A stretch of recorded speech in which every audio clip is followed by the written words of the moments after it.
usaron, los cambios tecnológicos. Vos preferiste contar en paralelo la historia de Citarrosa, en paralelo con las canciones. ¿Te costó mucho llegar a esa deducción para el encare del libro? ¿Lo meditaste demasiado? Bueno, primero, buenas noches, Leo, buenas noches a todos, gracias por la invitación.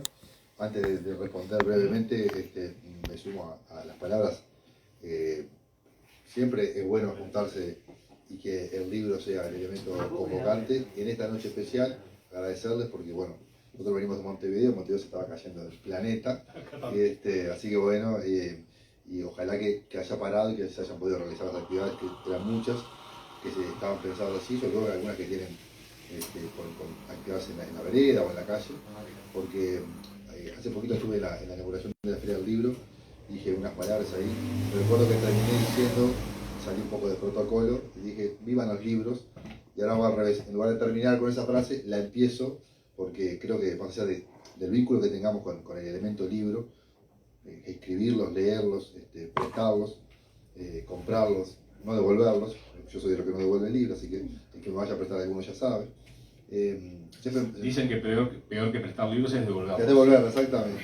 Yo tengo una frase que es, hay dos tipos de tontos, el que presta libros y el que los devuelve, digamos.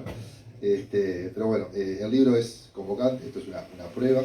En otros lugares, en este mismo momento, están habiendo gente también que está haciendo este ritual hermoso de tantas veces se ha dicho que el libro, qué sé yo, que se termina y que la tecnología, qué sé yo, y ahí sigue vivito y coleando, y acá tenemos centenares de ejemplos. Así que felicitaciones a los dueños de casa, a todo el equipo, gracias por este recibimiento.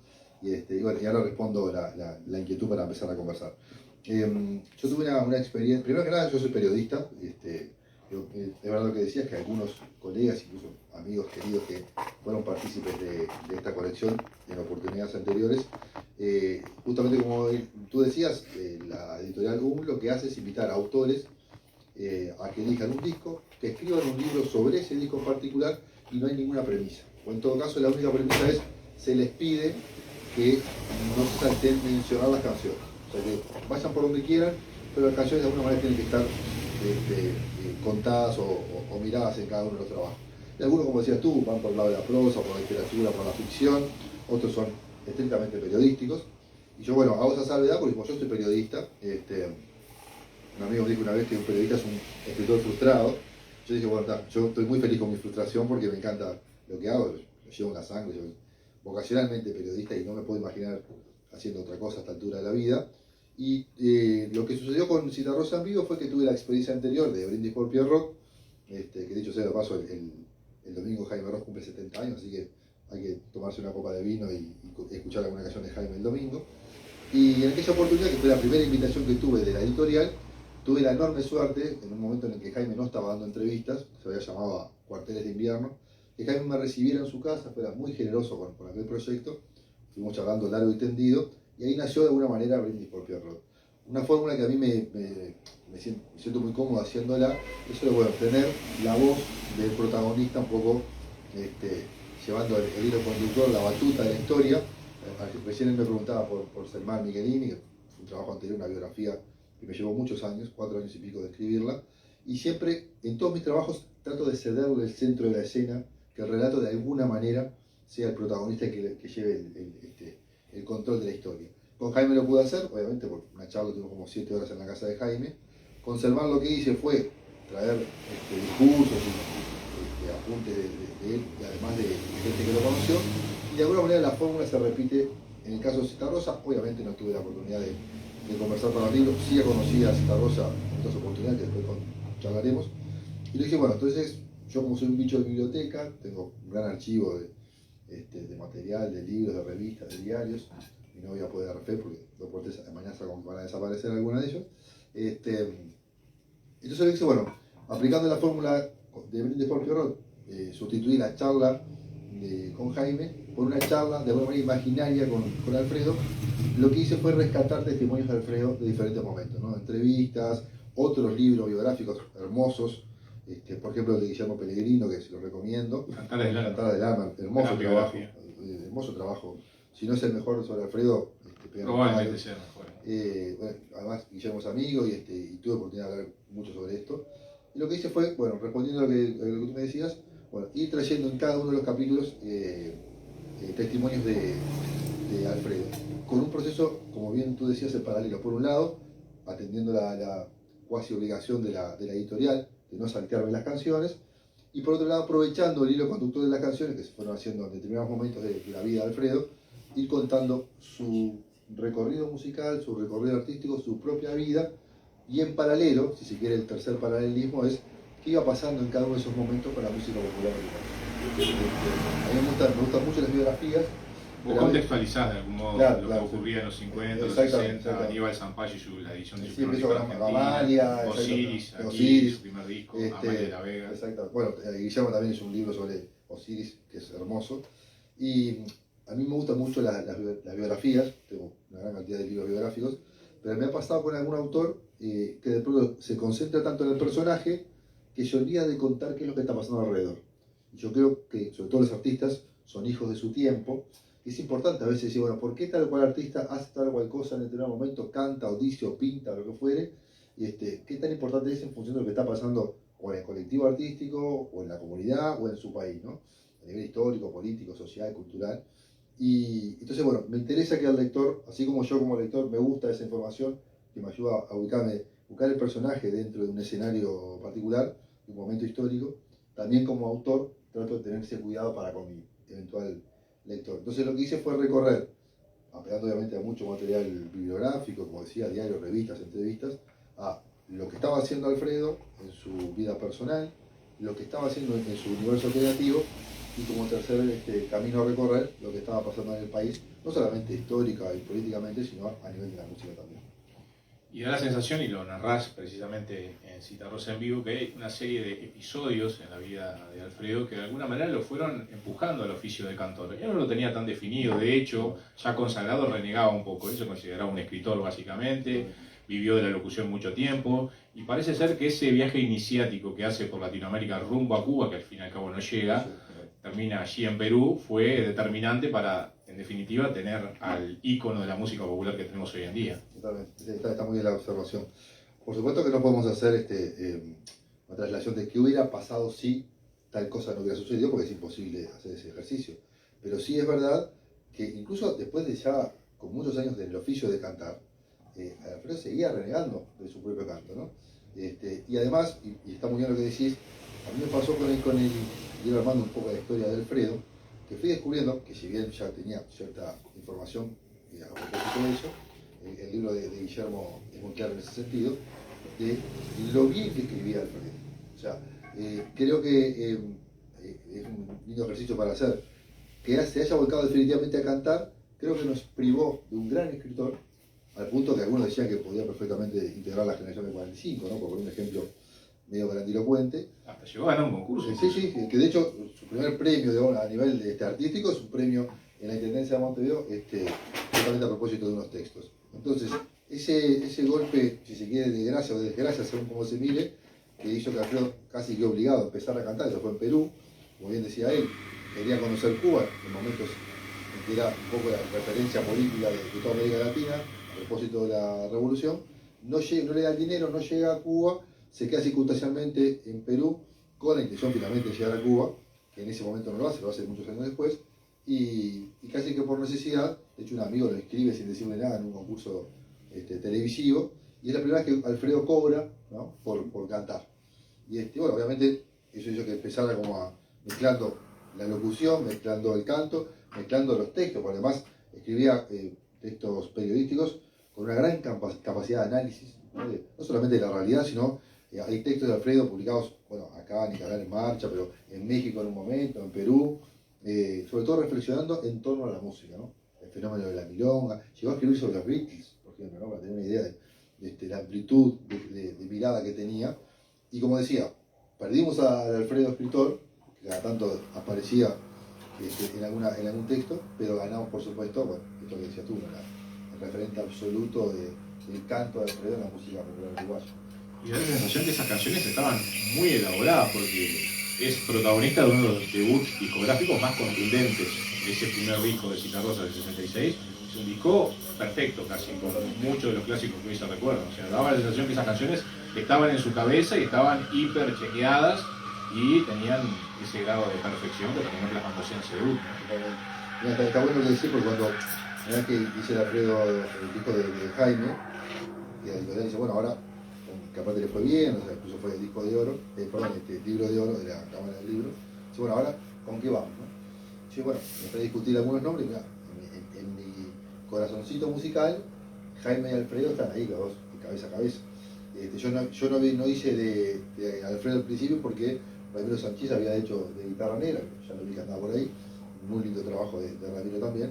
Y bueno, entonces cuando empezaron a insistir con qué libro o disco vamos ahora, dijo Alfredo, y empezó la segunda discusión, bueno, ¿con qué disco? Y obviamente el primer disco de Alfredo, como bien decís tú, es una joya perfecta, y comparto el adjetivo, que han pasado 50 años y sigue siendo igual de vigente, una pieza musical, artística, perfecta y maravillosa. Y finalmente opté por esto, que después vamos a contar seguramente por qué, pero lo que pasa con Alfredo, que por eso lo hace tan único, es que siempre tuvo claro, esto lo decía cuando hicimos la presentación del libro en la sala de Camacuá, con un valor simbólico muy importante allí en la sede de AEU, estaba Eduardo Larbana, y en un momento cuenta que, bueno, que justamente los conocimientos musicales de Alfredo, incluso siendo jovencito, no es que ya de grande, obviamente fue adquiriendo experiencia, pero siendo jovencito, que claro que tenía algunas cosas respecto a la música, ¿no? Lo primero, bueno, yendo un poquito para atrás, empezar a oponerse, ¿no? Digo, el folclore uruguayo durante muchos años fue un espejo, sobre todo en los 60, casi una fotocopia de lo que pasaba en Argentina. Casi que no teníamos folclore propio, digamos. Empieza con la María de la Vega, empieza con Osiris después, y bueno, obviamente en esa segunda generación entra Alfredo y, bueno, Numa, Rimareños, qué sé yo. De hecho, se nombra a los carreteros también en el Carreteros, libro de San José. exactamente, los carreteros, es verdad. Y bueno, y yendo a lo que tú comentabas, la obra de Alfredo, ¿no? Además de la belleza poética que tiene, desde el punto de vista estrictamente musical, pero que es un gran conocimiento, o sea, Alfredo es un gran conocedor de la historia de la milonga, o sea, hace análisis musicales en sus textos periodísticos maravillosos, que siguen vigentes al día de hoy además, una lucidez para ver el fenómeno de la música muy interesante, pero desde el punto de vista del sonido, creo que fue, no sé si fue Guillermo Pellegrino o el propio Eduardo Larbona, que dijo, con Alfredo de pronto han tocado seguramente más de 40 o 50 guitarristas, a lo largo de todo este periodo, no solamente en Uruguay, en el exilio, y hablo de periodistas, de guitarristas uruguayos, argentinos, venezolanos, peruanos, españoles, y sin embargo uno escucha y dice, esas guitarras son de Citarrosa. Entonces, no todo artista, no solamente de Uruguay, sino del mundo, puede llegar a ese nivel de trabajo minucioso, de una identidad musical, para que uno escuchando sus guitarras, diría que casi es un fenómeno mundial, digamos, son muy poquitos, me parece, los artistas. Es más, se habla de las guitarras de Citarrosa. La guitarra de Citarrosa, claro, como una cosa que está asociada una a la otra, ¿no? Entonces, habla, bueno, obviamente de talento, un conocimiento del asunto muy profundo, pero sobre todo de lograr llegar a ese nivel. Dejando de lado el reconocimiento popular, todo eso, estrictamente desde el punto de vista artístico, musical, no es fácil lograr eso, que uno ya no la voz, que obviamente la voz es un signo de identidad de cada una de las personas, casi como una huella musical, pero que solamente escuchando las guitarras uno puede decir, estas son las guitarras de Alfredo, es un fenómeno único, digamos. Te dieron a elegir entre varios discos, ¿y por qué finalmente terminaste en este disco llamado Citarrosa en Vivo? En realidad, el disco originalmente se llamó Citarrosa en Argentina, disco grabado el 1, el 2 y el 3 de julio, a poco de llegar a Argentina, ya rumbeando para Uruguay. Después, 3 años más tarde, se edita como Citarrosa en Vivo, Orfeo lo editó aquí, EMI en la Argentina. ¿Por qué te decidiste por este disco? De hecho, es un disco que además no incluye algunas canciones que son tremendos clásicos que cualquiera incluiría, y sin embargo, no sé si por razones técnicas o porque la interpretación no le gustó, no están incluidos en este disco. Tal cual, es una muy interesante observación. Y fue un poco esto que les contaba, la discusión que tuve con la editorial, y yo me insistía, ¿no? Pero, o sea, tenés que hacer, ¿no? Canta Citarrosa, qué sé yo, ¿cómo vas a elegir ese? Que de última, si uno lo ve técnicamente, es una recopilación de canciones. De un recital que, como bien decías tú, dio Alfredo en el año 83 en Argentina, en Buenos Aires, cuando la previa de volver a Uruguay. Y lo que pasó, yo obviamente tuve que defender con argumentos mi posición, porque me intentaban convencer que tenía que ser otro. Y aparte yo tenía al editor, a Verdez y a Martín Fernández de la editorial, los dos argumentando, ¿no? En cada uno de su lado, por este y por el otro. Y por supuesto que es que no estaba en consideración ninguno. Y mi argumento final, que obviamente respetaron, fue que para mí este recital tiene una carga emotiva, que de hecho si uno lo escucha, las canciones de ese día, de esas 3 noches, que tienen muy pocos registros en la obra de Alfredo, pero además porque estaba terminando una etapa que para Alfredo fue muy dura, que fue la etapa del exilio. O sea, rápidamente el resumen, Alfredo se va exiliado en el 76, primero brevemente unos meses a Buenos Aires, después se va a España, que fue la etapa más dolorosa de Alfredo, muy dolorosa. Los cuentos son coincidentes, solo, exactamente, son coincidentes, y él lo dijo más de una vez, y los hechos lo demuestran nada más, que fue una etapa donde casi prácticamente no pudo componer canciones nuevas. Decía que solamente podía componer si estaba conectado con sus raíces, y obviamente con ese desarraigo que es el exilio forzado, no lo podía hacer. Hay testimonios en el libro del Sabalero y alguno más, Numa incluso, que lo visitan o incluso charlan con él en el exilio, y cuando vuelven, creo que una entrevista del Sabalero en Semanario Jaque, también en Buenos Aires, que dice, Alfredo fue de los pocos, por no decir el único, de todos nosotros, ¿no? Esa camada de músicos uruguayos exiliados, que realmente no pudo componer canciones nuevas en el exilio. Porque todos, bueno, más allá del dolor inicial, acuérdense que al principio era, bueno, me voy por unos meses, esto vamos a ver qué pasa, qué sé yo, y cuando cada uno va cayendo con el paso de los años, que iba para largo, pues bueno, hay que adaptarse a esta nueva etapa de la vida, y cada uno empieza a hacer su vida como puede. Y empiezan a componer, además. Alfredo no pudo hacer eso. Y toda la gente que viajaba, que lo veía sobre todo en España, y cuando volvía a Uruguay, el testimonio era unánime de qué mal que está Alfredo, cómo le está afectando el exilio. Entonces, lo extraño es que él siguió haciendo actividades, porque hizo periodismo, hizo programas de radio divulgando la obra de otros artistas, sin embargo la composición o el arte en sí o la música se le negó. Es como que se le cerró la canilla creativa a propósito, obviamente, del dolor de la distancia. Como bien decías, tú al principio en solitario, después acompañado un poco más de su familia. Y después lo que sí sucede es la etapa de México. Él, viviendo en España, viaja con frecuencia a México, porque en México sí lo empiezan a... Bueno, aparte en España casi, no solamente no podía componer, sino que casi no podía tocar. Esta es una situación bastante difícil para un artista. Y como empieza a viajar con frecuencia, había muchos uruguayos además en México, y empezó a tocar en México, un día dice, bueno, ¿para qué voy a estar yendo y viniendo? Acá me siento mucho mejor, puedo cantar, puedo trabajar, y prácticamente me vuelvo para México, que ahí sí, no digo que vaya a ser una etapa alegre, porque siguió siendo triste y dolorosa, pero sí le permitió llevarla con otro grado de alegría, si se quiere.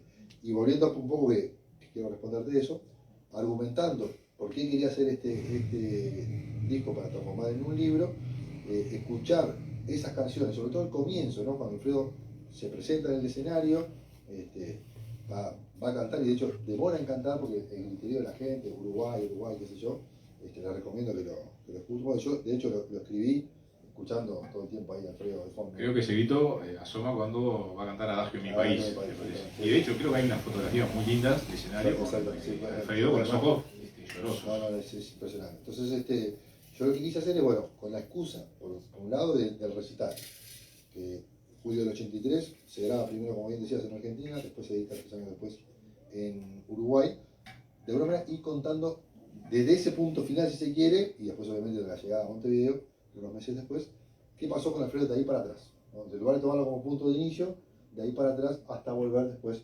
finalmente al cierre del exilio. Entonces, lo que me permitió fue tener la excusa para contar sobre todo el periodo del exilio, como decía, fue muy doloroso, y después esto que contaba, ¿no? Con cada una de las canciones, sobre todo las que quedaron finalmente en el disco, que obviamente están en el libro, y me permitió hacer una especie como de recorrido de etapas de Alfredo a nivel compositor. Entonces, casi que me inventé una excusa para, utilizando la excusa del disco primero, para transformarlo en un libro, contar las canciones, sí, pero también qué estaba pasando con Alfredo, haciendo hincapié en el exilio, y esto que decías un ratito de, bueno, qué estaba pasando en Uruguay también. Además no fue cualquier escenario, estamos hablando de obras sanitarias, un templo del rock, de la música, del folclore y un templo de liberación también. Totalmente. La gente iba a gritar y a sentir esas canciones que por ahí no se sentían en otro lugar. Totalmente. Ahí había tocado Charlie, Girán, Spinetta. Rada fue uno de los primeros uruguayos, si no es el primero. Ahí está, tocar, exactamente, allá por el 78, ¿no? Sí, exactamente. Los abuelos de la nada habían tocado un poquito antes, un poquito después de ese show. No sé si fue Police también que llevó a tocar en un momento bandas importantes, porque hay un libro que yo tengo que usar de alguna manera también como materia prima para esto, que cuenta la historia del lugar, Y obras era como llegar a obras, era como Y la consagratorio. consagración definitiva, ¿no? Que también, bueno, tiene un valor simbólico en este caso para Alfredo. Y bueno, volviendo a lo que decía, ese día uno supone, sentido común, que el 99,99% de la gente que estaba allí eran uruguayos. Y esto que decía, o sea, es muy emocionante, se notaba que Alfredo estaba emocionado, sobre todo porque él sentía que estaba casi que a un pie de volver a su país, ¿no? Entonces, la cara emotiva del recital de esas 3 noches, una de ellas cantó con Mercedes Sosa, lo acompañó Mercedes Sosa en alguna canción. Yo creo que habla de un momento muy particular. Año 83 además, Argentina ya en democracia, ¿no? Y Uruguay yendo faltaba todavía un año y medio, pero primero las elecciones y después, marzo del 85, vuelve la democracia. Entonces, era un momento muy especial. Y como bien decías tú, pasó acá con los candombailes, los tablados, cuando no se podía hablar de algunos temas públicamente, porque obviamente había mucho riesgo, los escenarios populares, los tablados en su momento, y sobre todo a mediados de los 80, los candombailes famosos, empezaron a hacer los encuentros donde la gente sentía que en ese encuentro medio semi-masivo podía expresarse, ¿no? Entonces, me parece que trasladando la similitud, obras, bueno, de hecho, hay registros de gente uruguayos que, a sabiendas de que Alfredo iba a tocar ahí, obviamente cruzaban el charco, muchos amigos cruzaban el charco, de alguna manera yo lo sentí como si fuera un recital de Alfredo en tierras uruguayas trasladadas al otro lado de acá, ¿no? Porque por Alfredo primero, pero por la gente que estaba en el público, o sea, como decía, no hay registros por varias razones, pero el sentido común nos dice que el 99,99% era de uruguayos que vivían en Argentina y muchos otros que se trasladaban específicamente para ir a visitar. Además, una suerte de revancha, porque antes de irse Alfredo estuvo 3 años, 4 años sin poder cantar en Uruguay. Era eso también, el reencuentro y volver a cantar ante su gente. No, aparte, está bueno eso que decís. Ustedes lo decían en una nota que me hicieron en la radio. Obviamente, hoy, con el paso del tiempo, se ha agigantado la figura de Alfredo y creo que está colocado en ese universo de canto popular en el lugar que debe estar. Pero no podemos olvidar, porque así de ingratos somos un poco a veces como sociedad, que en los últimos años de Alfredo, o sea, una vez que regresó al Uruguay, 84 hasta el 89, que falleció, hubo momentos cuando a Alfredo le costó muchísimo trabajar. O sea, obviamente hoy uno dice Alfredo Citarrosa y el que más o menos le gusta y escuchar música nacional y qué sé yo, sabe de qué estamos hablando. Pero tampoco podemos olvidar que a Alfredo le fue muy difícil, una vez ¿no? el ruido de volver al Uruguay, se regresa a la democracia, sobre todo porque después que se recupera la democracia, los temas de interés como sociedad, por obvias razones, pasan a ser otros. Claro, el país que dejó no es el mismo país que encontró, eso también fue conflictivo. Sí, fue muy difícil para él. De hecho, él hizo hay una entrevista que está en el libro, que está publicada al final, una entrevista que le hicieron en Buenos Aires, le pregunta, bueno, ahora cuando vuelva, ¿qué es lo que vas a hacer? ¿Qué sé yo? Y él es muy respetuoso, diciendo, bueno, yo no puedo olvidarme que yo me fui hace 8 años de acá, el Uruguay siguió transcurriendo, más allá de que estaba en dictadura, su vida cultural, y yo tengo que llegar y con mucho respeto y cuidado, decir, bueno, yo vengo a sumarme a lo que ya está funcionando. O sea, y sobre todo se refería más de una vez a los jóvenes, o sea, a la nueva camada de cantores populares, del rock uruguayo, que de alguna manera también en aquel momento estaba en plena ebullición. Y Alfredo fue muy respetuoso, es decir, por más que yo tenga una trayectoria, por más que lo que venimos de afuera, tenemos que ser oportunos porque vivimos nuestro exilio, vivimos nuestra etapa creativa como pudimos, pero no podemos olvidarnos que acá hubo gente que se quedó haciendo cosas y que además aparecieron algunas voces, ¿no? Entonces, incluso en el momento me acuerdo que nombra a Jaime Rosa, Pablo Estramín, como diciendo, bueno, que además otra cosa, y me voy acordando, Alfredo demostró en todos esos años estar muy al tanto de lo que estaba pasando en Uruguay. O sea, no es que se fue en el 76, se separó geográficamente del Uruguay sin saber qué estaba pasando y vuelve en marzo del 84 a ver qué estaba pasando. No, él, es más, algunos textos que escribe, sobre todo en México, revelan que parecía que estaba viviendo en Uruguay. Obviamente que el ida y vuelta con sus amigos, Numa, Limareño, gente que viajaba y lo veía con frecuencia, le iba contando, pero él estaba muy atento, era una forma buena de sentirse cerca de Uruguay a pesar de la distancia, ¿no? Me lo separé acá para leerlo y para repasarlo, una crónica del recital de un medio argentino donde decía que la gente veía en él como el inventor de la esperanza. O sea, iban a ver un artista que cantaba, pero además le devolvía la esperanza en un país, en una nueva realidad, en una nueva democracia. Ese concepto me pareció muy bueno de ese periodista argentino que había visto el concierto. Sí, en Alfredo además se ve una cosa, estamos hablando obviamente de este caso de letras, de música, pero se agrega un elemento que también lo hace único, la forma de cantar. Alfredo, toda su vida, gran parte de su vida, cantó siempre con trajes oscuros. Hay muy pocas fotos de Alfredo con la ropa. Muy sobrio, muy sobrio, con además, cantaba con los ojos cerrados. Y una de las poquitas imágenes que hay de recitales en vivo de Alfredo, la posición es más o menos la misma. O sea, alguna con la mano apoyada en el pecho, la otra mano levantada a veces, los ojos cerrados o mirando a un lugar que uno no sabe cuál es. Entonces, y eso, las poquitas imágenes que hay de Alfredo son más o menos repetidas y eso genera como una, por lo menos a mí seguramente a muchos de los que en aquel momento lo vieron, eso de cantar con las entrañas, ¿no? Con el corazón. Una cosa, no era un elemento artístico solamente, era una cuestión mucho más profunda, mucho más sentida, y ni que hablar en este contexto que estamos contando, ¿no? O sea, en el sentido de lo que significaba las canciones, estando incluso en Uruguay, las canciones que cantaba, los tiempos políticos históricos que vivía el país, y estando afuera, obviamente, el cantar referido le cantaba muchas veces cosas que tenían que ver en ese momento con el Uruguay, que él no estaba pudiendo vivir, digamos. Entonces, de hecho, cuando él llega, esa cosa maravillosa, que creo que fue la frutilla de la torta de todo esto, y de alguna manera es un poco el final del libro, cuando él vuelve, que lo llevan desde el aeropuerto de Carrasco, una caravana maravillosa de gente, que demoró horas en llegar hasta la Ciudad Vieja, todo por la Rambla, porque eran miles de personas. La anécdota que dice que le dolía la mano de tanto. Sí, no, impresionante. Una cosa que, y aparte hay una foto que está en el libro también, y hay más de una, que él iba sentado, obviamente como acompañante, y todo el tiempo medio torso, el cuerpo hacia afuera, como una desesperación por abrazarte. Él lo dice, yo quería abrazar a todos los que estaban, que se acercaban, bueno, era en camión, hay un par de fotos muy lindas que el archivo Citarrosa nos dio para el libro, que son muy lindas, sobre todo por el valor histórico que tienen. Cuentan mucho las fotos, en una imagen muy potente ahí de lo que estaba pasando. Y Alfredo, bueno, con esas ganas de abrazar a todo el mundo, reencontrarse con el Uruguay, en esa conferencia de prensa, que había periodistas uruguayos, por supuesto, pero también de toda América Latina, pues estaba volviendo Alfredo finalmente a Uruguay, y en un momento le preguntan, bueno, esta es tu primer tarde-noche en Uruguay, mañana va a ser tu primera mañana, ¿no? Bueno, Numa contaba más una vez que no hubo noche, porque se quedaron toda la noche, era un desfile de gente a saludarlo, tomando alguna cosita, obviamente, para acompañar, y en realidad, bueno, se hizo día. Esa primera noche no hubo noche.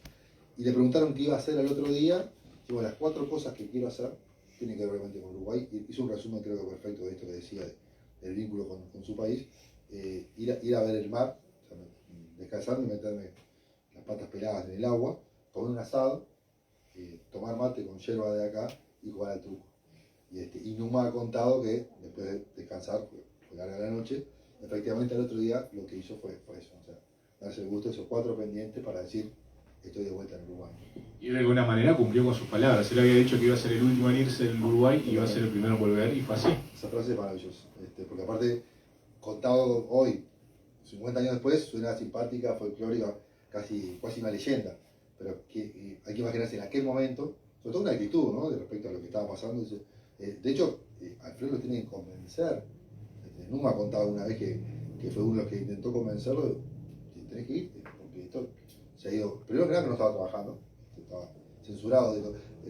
Acordémonos que había 2 tipos de censura, o 3 si quieres, que no vendieran tus discos o casetes en aquel momento, que no te pasaran por la radio y que no pudieras actuar.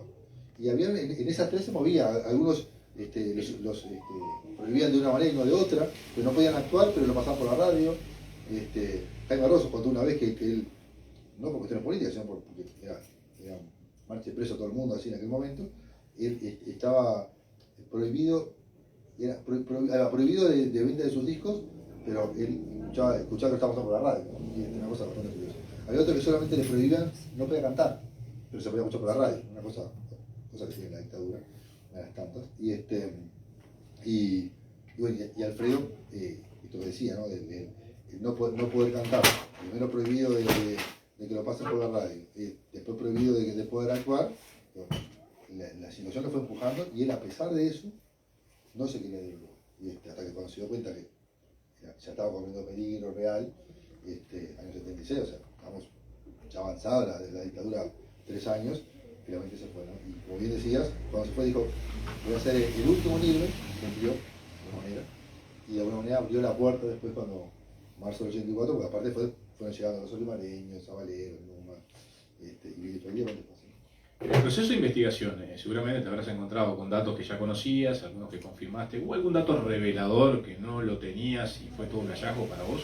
Mira, pues una cosa curiosa, por primero esto que decía de haber descubierto o redescubierto, porque obviamente había leído cosas de él, pero sentarme a leer, una cosa es leer en la playa en verano o bajo un árbol, disfrutar de una lectura de cualquier libro, y otra cosa es leer con objetivo periodístico para rescatar de allí algo que después vas a utilizar como materia prima para tu trabajo. Son dos miradas distintas. Y hay un episodio, por un lado descubrí el Alfredo escritor, ¿no? Me dio mucho placer reencontrarme con el otro Alfredo que andaba por ahí dando vueltas, que era el Alfredo escritor.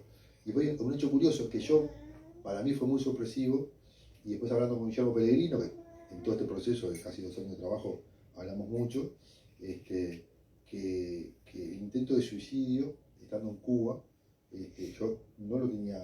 En un camarín, creo. Sí. Que no se dio por suerte a concretar, pero yo no lo sabía. De hecho, hasta dudé que realmente fuera así, y hablando con Guillermo me dijo, sí. De hecho, en el libro, antes de yo tampoco lo sabía hasta que exactamente. lo narra ahí. Exactamente. Y sí, obviamente es un episodio que no trascendió, pero bueno, efectivamente sucedió. Entonces, habla de obviamente un estado de ánimo, ¿no? O sea, que además estaba en el contexto de una gira, estando en Cuba, que además que era un lugar donde él quería llegar y finalmente llegó un par de años después. Entonces, eso me sorprendió, y de alguna manera, si se quiere, fuerza un poco el razonamiento, condice con todo que te contaba de su estado anímico estando fuera del país, ¿no? Esa fue una de las cosas que más me sorprendió. Y la sensación que esa fue su gran batalla, ¿no? La Totalmente. tristeza siempre estuvo presente, Totalmente. en el exilio, obviamente, sí. pero también ese viaje un tanto relámpago a Córdoba, también ahí, Totalmente, en Uruguay mismo, antes de irse. Bueno, desde el punto de vista personal, ya cruzamos a la vereda de otros asuntos, dejamos la música, el arte. Fue un personaje, además con una historia personal muy dura, que fue el tema de su padre, ¿no? De su padre biológico, que primero no sabía quién era, después supo, después intentó acercarse. Hay un padre sustituto que de alguna manera lo crió realmente con mucho amor, como si fuera su hijo, le da el apellido también, una cosa bastante, o sea, imagínense, para un ejercicio de identidad, que tu apellido efectivamente no sepa que es el real, sino que es otro. Entonces, en ese ejercicio uno puede imaginar que hay una cosa que además él lo dijo muchas veces, que es una cosa que le marcó siempre, ¿no? O sea, que Guillermo me decía incluso, y lo dice en su libro, que eso seguramente construyó este Alfredo semi-solitario, muy amigo de sus amigos, como se dice habitualmente, o sea, era muy de compartir, pero sí de esos momentos de soledad largos, digamos, ¿no? No un momento en particular, sino que casi que diría una actitud solitaria en general, ¿no? Entonces, que revela una persona con mucho sentido del humor, digo que esas 2 caras de la luna, ¿no?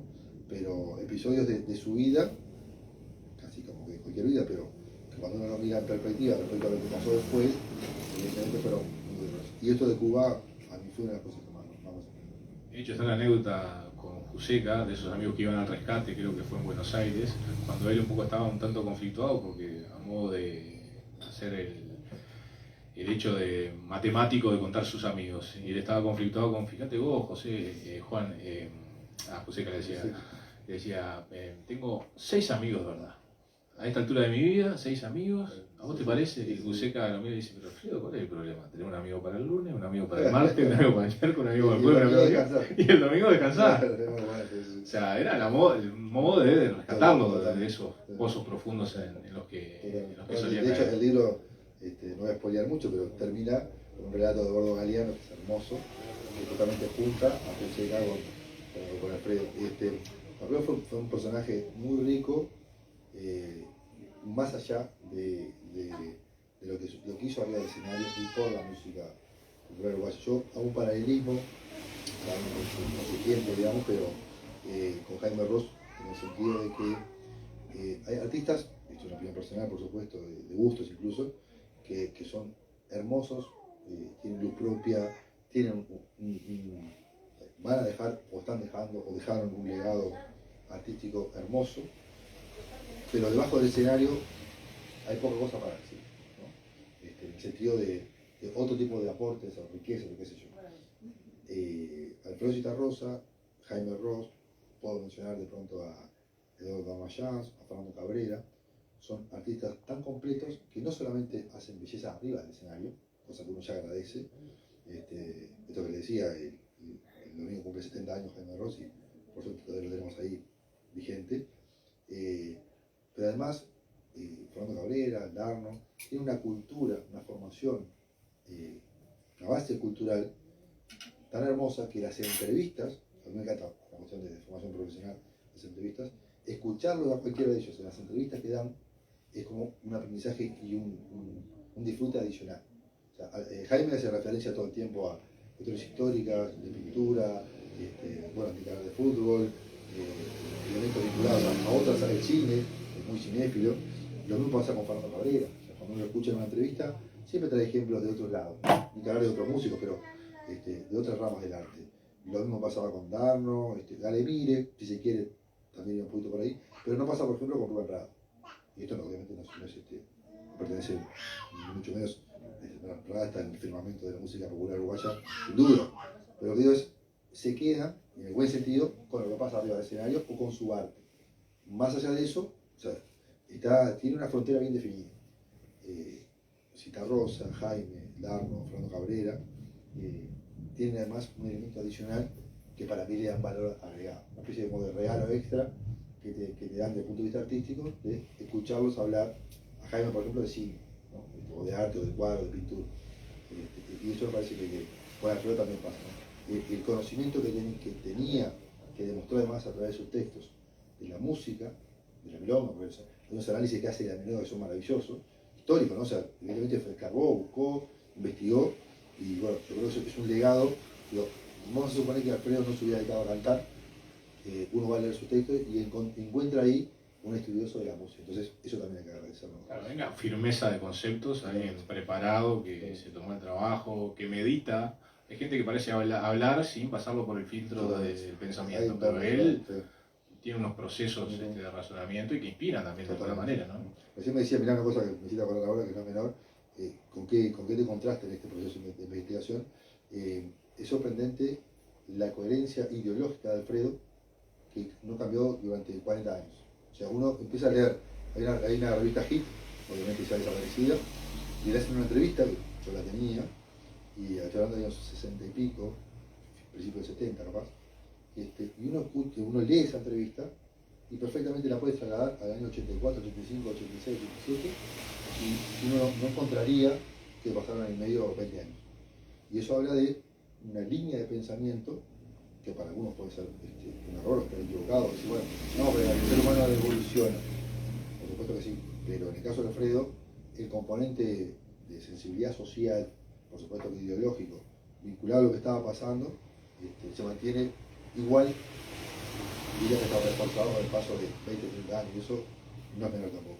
Y artistas que son del Uruguay, da la sensación, ¿no? Totalmente. Porque hay artistas de Uruguay que perfectamente podrían haber nacido en cualquier otro lado, o hacen música que se asemeja a cualquier otra música de cualquier otro lugar del mundo. Vos tiraste nombres, Jaime Ross, Fernando Cabrera y Zitarrosa, que son de acá, suenan a Uruguay. Totalmente.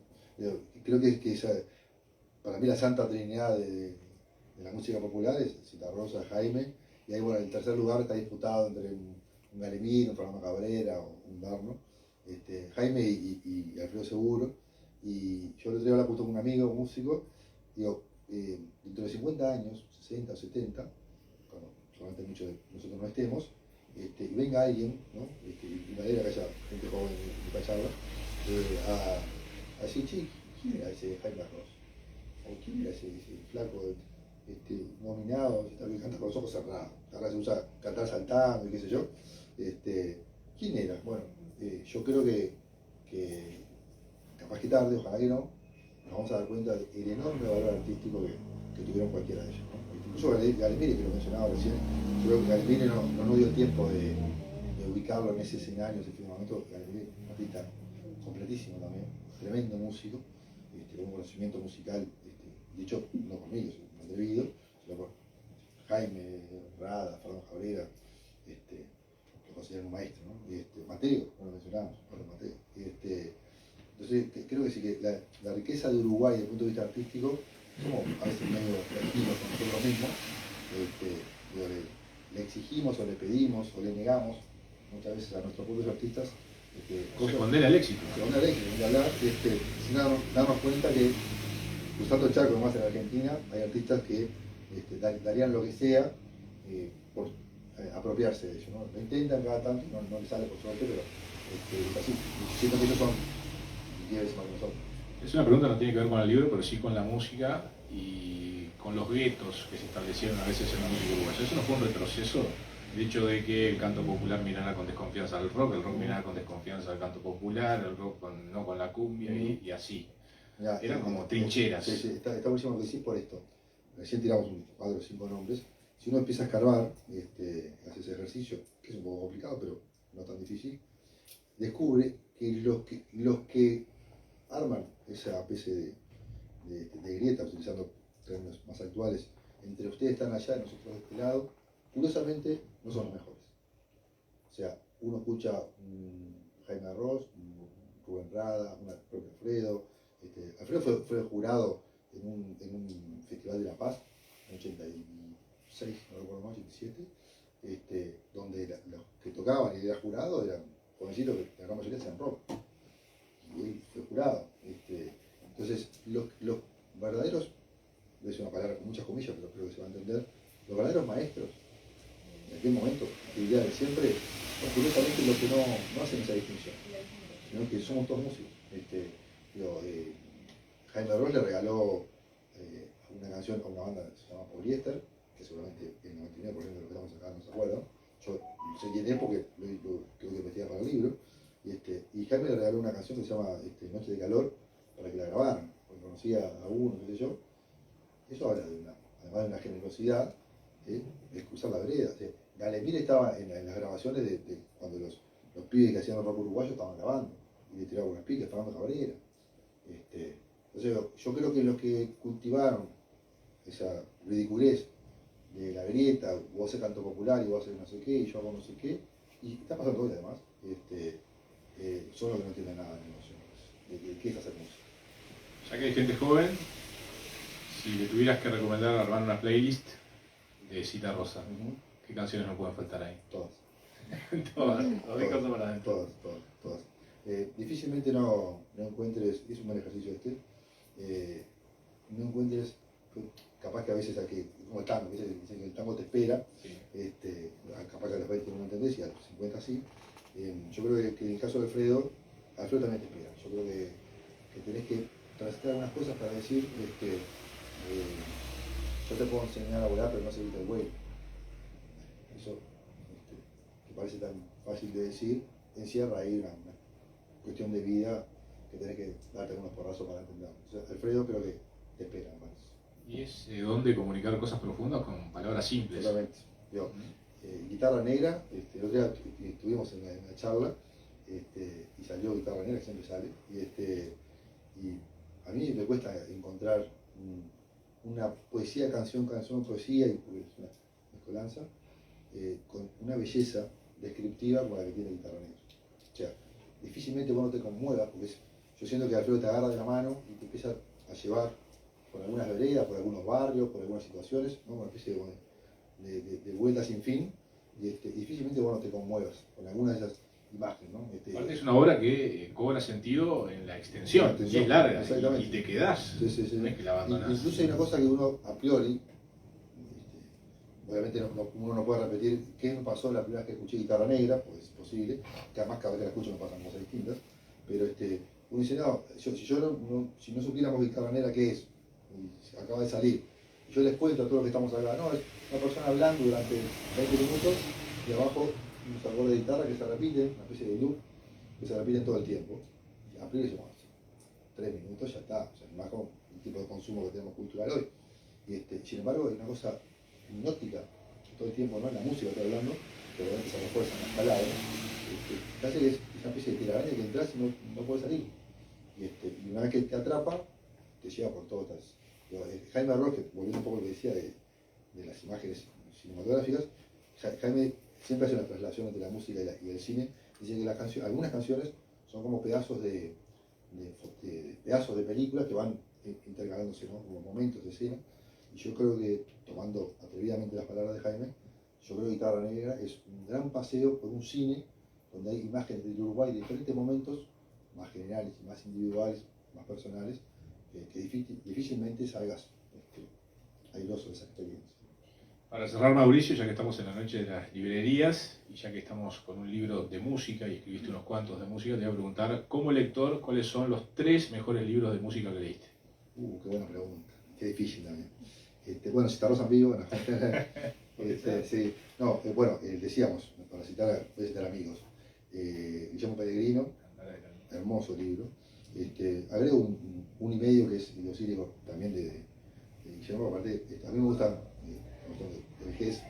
Yo, más allá del contenido, cuando veo un libro gordo, para mí tiene un punto, sale como un portito de esto. Capaz que después no. A la orilla del silencio. A la orilla del silencio, hermoso libro sobre Osiris. Yo soy gran consumidor de libros de música. Después, sigo hablando de amigos. La biografía de Eduardo Rivero sobre Almire es hermosa, porque aparte Eduardo Rivero tiene, si no lo conocen, los invito a conocerlo, esto dicho por Jaime además, la memoria que tiene de Eduardo Rivero es increíble, fue y es amigo de Jaime toda la vida, y él cuenta, por ejemplo, la primera vez que Jaime cantó, Jaime no se animaba a cantar, decía que ya, vos para cantar, escribió una letra y como no se animaba a cantarla, cuando estaban reunidos sus amigos, que estaba Gonzalo Moreira, el propio Rivero y alguno más, dijeron, Rivero, traje esto, perdón la intención, por eso Jaime no está escuchando, Rivero, traje esta letra para que la cantes vos, pues yo la canto. Y Rivero describe esa escena que dice, estamos todos reunidos, baja Jaime y empieza a describir con un pullover color marrón, con una no sé qué, con una campera, y es increíble la memoria de Eduardo Rivero. Jaime le dice a Eduardo Rivero, Eduardo el memorioso. Entonces, volviendo a tu pregunta, el libro que hizo sobre Jorge Alemire, además de que fue amigo de Alemire durante 40 años, y con la memoria que tiene reconstruye reuniones de amigos, se encierran en el cuarto a tocar la guitarra y cuenta la habitación tal cual que lleva a ese momento, es muy disfrutable y además obviamente es un gran músico de Eduardo Rivero y lo cuenta también desde el punto de vista musical. Y después volviendo a Jaime, yo creo que el Montevideano de Lolita Alfaro creo que es un gran resumen que es una continuación de Sonido de la Calle, ¿no? Que se publicó 20 años antes. Es un gran libro. El único defecto que yo, por ser muy peleador y malo, es que se centra exclusivamente en la voz de Jaime. Entonces a veces tiene ganas, cuando Jaime está contando algo en ese libro, que aparezca alguien, ¿no? Que como que entra a la habitación, te cuente algo y salga, una especie de obra de teatro, otra voz. Yo un día se lo dije, la entrevisté a Melita, y le digo, mira, te voy a pelear un poco, creo que si tengo algo para criticarte esta obra maravillosa que hiciste, aparte fue un mano a mano con Jaime durante meses, ¿no? El libro se sustenta en eso. Me falta otra gente opinando, y me dijo, bueno, que otro haga otro libro de Jaime con gente opinando sobre Jaime, digamos. Esos son los 3. Obviamente la lista sería casi infinita, pero que yo además disfruté mucho, además de que los tuve que leer para mis trabajos, la forma que están contados y obviamente la admiración que tengo por ese artista. Y agrego un par que salieron, bueno, hace fecha de, también hoy el recital, para que se haya hecho a propósito de Darno, tanto el de Rodríguez como el de Nelson Díaz, son también 2 horas. El de Nelson se acaba de reeditar, además ampliado. El miércoles se cumplen sí, 70 años. Los 2 se reeditaron. Los dos, tenés razón, los dos. De hecho, bueno, Nelson, gran amigo también, ayer me llamó, lo va a presentar y me invitó a estar en su presentación. Ayer, voy a hacer de Diego, pero con Nelson Díaz, digamos, ¿no? Esos serían los 3, pero reitero, yo soy un gran defensor de la música uruguaya, gran disfrutador, si se me permite el término, y obviamente también disfruto, me gusta mucho el viaje a la semilla, ¿no? Hay una biografía de Benedetti que se llama El viaje a la semilla, Benedetti no, perdón, de Gabriel García Márquez, que se llama El viaje a la semilla, y ese concepto me encanta. Bueno, hoy hablamos de Alfredo, de Jaime, del Dano, qué sé yo, pero en algún momento no fueron ni Alfredo ni Jaime ni Dano, fueron pibes que empezaron a tocar la guitarra mal, sin saber y queriendo hacer música. Bueno, me encanta ese momento, ese ver cómo empezó la historia que hoy estamos disfrutando 50 años después. Muchas gracias, Mauricio. Por favor, gracias a ti y gracias a todos por un aplauso para Mauricio. Gracias. Ahora vamos a seguir un poco más de Citarrosa porque se vienen las canciones. Por supuesto. Parte más divertida, ¿no?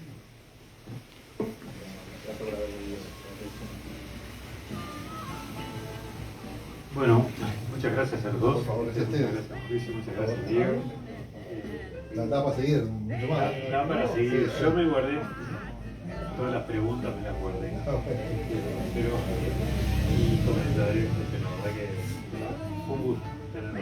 Seguro, gracias por la invitación. No, gracias por cargarse, se animó y aceptarnos. Eso es lo que logra Alfredo, ¿viste? Que hagamos 100 kilómetros para charlar sobre él. Y ahora seguimos con Daniel Muniz. Y por allá está también